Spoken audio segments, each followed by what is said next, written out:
നമുക്കറിയാം മമ്മൂട്ടി, ദുൽഖർ സൽമാൻ ഈ രണ്ടു പേർക്കെതിരെ നമ്മുടെ സംഘിക്കുട്ടന്മാരും കൃസംഗികളും കൃസംഗിണികളും എല്ലാം കൂടി അഴിച്ചുവിട്ടൊരു വലിയ അക്രമം.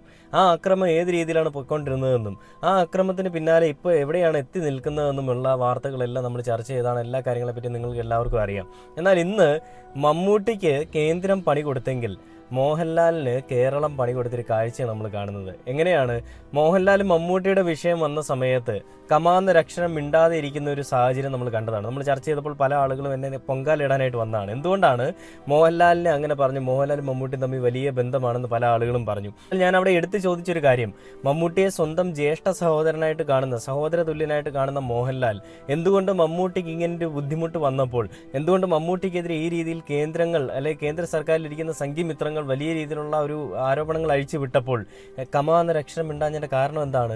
വെറും അടിമയായി പോയോ? ലെഫ്റ്റനന്റ് കേണലായിട്ടുള്ള നമ്മുടെ എല്ലാവരുടെയും താരരാജാവായിട്ടുള്ള മോഹൻലാൽ